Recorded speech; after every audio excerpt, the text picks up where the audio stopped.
की सियासत में 2027 के विधानसभा चुनाव को लेकर अभी से हलचल तेज हो गई है। पश्चिमी यूपी में राजनीति का पारा लगातार चढ़ता जा रहा है और इसी बीच समाजवादी पार्टी के लिए एक नई चुनौती सामने आती दिख रही है। वजह है बीजेपी और उनकी सहयोगी राष्ट्रीय लोकदल यानी आरएलडी की सक्रियता, जो पूरी तरह चुनावी मोड में नजर आ रही है। एक तरफ जहां सीएम योगी आदित्यनाथ सियासी माहौल बनाने में जुट गए हैं, तो वहीं बीजेपी के लिए बंजर पड़ी जमीन को सियासी तौर पर उपजाऊ बनाने के मिशन पर आरएलडी प्रमुख जयंत चौधरी लग गए हैं। नमस्कार, टीवी 24 नेटवर्क देख रहे हैं आप। मैं हूं आपके साथ शिखा मेहरोत्रा। चुनाव 2027 से पहले पश्चिमी उत्तर प्रदेश में सियासी समीकरण तेजी से बदलते दिख रहे हैं। एक तरफ सीएम योगी आदित्यनाथ लगातार विकास और कानून व्यवस्था के मुद्दे पर जनता के बीच अपनी पकड़ मजबूत करने में जुटे हैं, तो दूसरी तरफ बीजेपी अपने उन क्षेत्रों में भी पैठ बनाने की कोशिश कर रही है जहां अब तक उसे कमजोर माना जाता रहा है। इसी रणनीति के तहत आरएलडी प्रमुख और केंद्रीय मंत्री जयंत चौधरी मैदान में सक्रिय हो गए हैं। जयंत चौधरी आज गुरुवार को मुरादाबाद के ठाकुर द्वार में रैली कर 2027 के लिए सियासी हुंकार भरते नजर आए।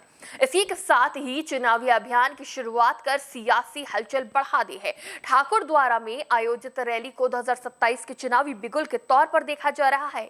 इस रैली में भारी भीड़ जुटाकर आरएलडी ने ये संदेश देने की कोशिश की है कि पार्टी अब सिर्फ अपने पारंपरिक जाट बेल्ट तक सीमित नहीं रहना चाहती, बल्कि नए इलाकों में भी अपनी जमीन तैयार कर रही है। बता दें कि मुरादाबाद को समाजवादी पार्टी का मजबूत गढ़ माना जाता है। यहाँ मुस्लिम वोट बैंक का प्रभाव काफी मजबूत है, जो लंबे समय से सपा के पक्ष में जाता रहा है। जिले की 6 विधानसभा सीटों में से 2022 के चुनाव में 5 सीटें समाजवादी पार्टी ने ही जीती थी, जबकि केवल 1 सीट बीजेपी के खाते में आई थी। बाद में उपचुनाव में बीजेपी ने एक और सीट जीतकर अपनी मौजूदगी जरूर दर्ज कराई, लेकिन कुल मिलाकर ये इलाका अब भी समाजवादी पार्टी का मजबूत किला माना जाता है।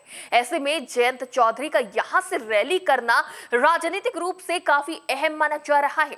ये सिर्फ एक जनसभा नहीं, बल्कि एक रणनीतिक कदम माना जा रहा है, जिसके जरिए आरएलडी ये संदेश देना चाहती है कि वो अब सिर्फ बागपत, मुजफ्फरनगर, शामली और मेरठ जैसे जाट बहुल इलाकों तक सीमित नहीं है।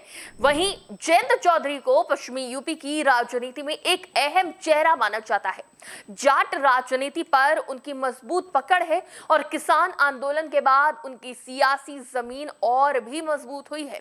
अब वो इस प्रभाव को नए क्षेत्रों तक ले जाने की कोशिश कर रहे हैं। मुरादाबाद जैसे मुस्लिम बहुल इलाके में आरएलडी का ये कदम रणनीतिक तौर पर बेहद दिलचस्प माना जा रहा है। यहाँ बीजेपी के लिए चुनावी राह हमेशा कठिन रही है, लेकिन अब सहयोगी दल के जरिए पार्टी अपनी पकड़ मजबूत करने की कोशिश में है। यही वजह है कि आरएलडी अब उन सीटों पर फोकस कर रही है जहां बीजेपी अब तक जीत दर्ज करने में संघर्ष कर रही है।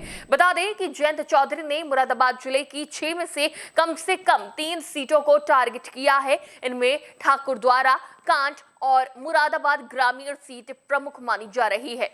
खास बात यह है कि इन इलाकों में आरएलडी खुद को एक विकल्प के तौर पर स्थापित करने की कोशिश कर रही है। इस पूरी रणनीति में स्थानीय नेताओं की भूमिका भी अहम है। बता दें कि 2007 में बीएसपी के टिकट पर विधायक रह चुके विजय यादव को भी इस राजनीतिक समीकरण का हिस्सा बनाया गया है, जिससे क्षेत्रीय पकड़ को और मजबूत किया जा सके।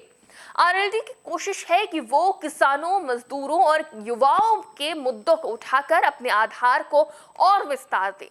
जयंत चौधरी की इस रैली में भी यही संदेश देने की कोशिश की गई है कि उनकी राजनीति अब सिर्फ जाट समुदाय तक सीमित नहीं है, बल्कि व्यापक सामाजिक वर्गों की आवाज बनने की दिशा में वो आगे बढ़ रही है। आपको बता दें कि आरएलडी की ये रैली 2027 के चुनावों की बड़ी तैयारी का हिस्सा है। बीजेपी और आरएलडी मिलकर पश्चिमी यूपी में एक नया सियासी समीकरण बनाने की कोशिश कर रहे हैं, जिसका सीधा असर समाजवादी पार्टी के पारंपरिक वोट बैंक पर पड़ सकता है। अब देखना ये होगा कि मुरादाबाद जैसे सपा के मजबूत गढ़ में जयंत चौधरी की ये रणनीति कितनी सफल होती है और क्या आरएलडी और बीजेपी का ये गठबंधन 2027 में कोई बड़ा सियासी बदलाव ला पाएगा या नहीं। इस पर आपकी क्या राय है, हमें कमेंट बॉक्स में जरूर बताएं। फिलहाल के लिए देखते रहिए टीवी 24 नेटवर्क।